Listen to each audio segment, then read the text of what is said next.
नमस्ते, मैं प्राची गुप्ता संगीत की अपनी कक्षा में आप सबका स्वागत करती हूँ।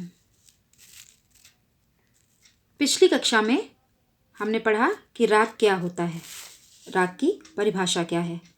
आज हम देखते हैं कि राग के लक्षण क्या हैं या विशेषताएं क्या हैं। राग में रंजकता और मधुरता होती है। रंजकता यानी मनोरंजन करना। संगीत का मुख्य उद्देश्य ही मनोरंजन है। मनुष्य ने अपने आप को आनंदित करने के लिए, मनोरंजित करने के लिए ही संगीत की खोज की। तो अगर संगीत हमें मनोरंजक नहीं लग रहा है, हमें उसे सुनने में अच्छा नहीं लग रहा है और वो मीठा नहीं है सुनने में, तो उसका कोई मतलब नहीं है।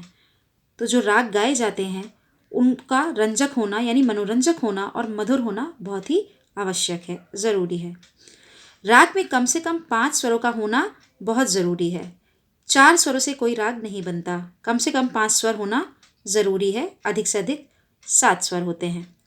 राग में एक ही स्वर के 2 रूप एक साथ प्रयोग प्रायः नहीं किए जाते हैं, किंतु कुछ राग इस नियम के अपवाद हैं, जैसे राग ललित। इसमें शुद्ध और तीव्र मध्यम एक साथ प्रयोग होता है।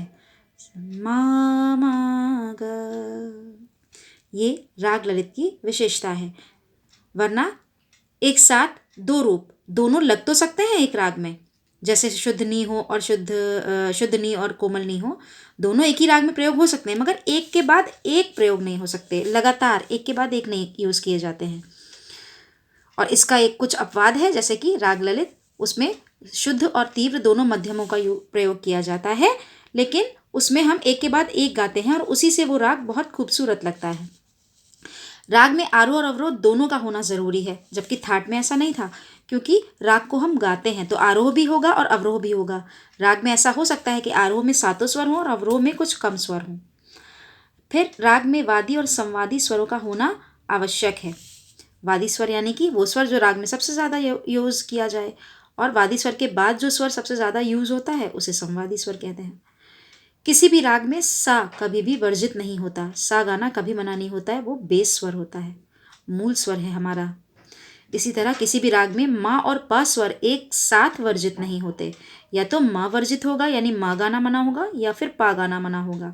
उनके साथ कोई और स्वर तो हो सकता है कि जिसे ना गाया जाता हो, जैसे माँ और रे, या पा और धा, या प और नी, लेकिन माँ और पा एक साथ वर्जित नहीं होते। हर राग किसी न किसी थाट से ही उत्पन्न होता है। राग में शास्त्र द्वारा जो नियम बनाए गए हैं उनका पालन करना ज़रूरी है, और राग में आरोह अवरोह का क्रम के अनुसार होना आवश्यक नहीं है। जैसे राग बागेश्वरी का आरोह अवरोह कैसे होता है? सा ने ध ने सा, मा गा मा ध ने सा ने ध मा, गा मा ग रे सा।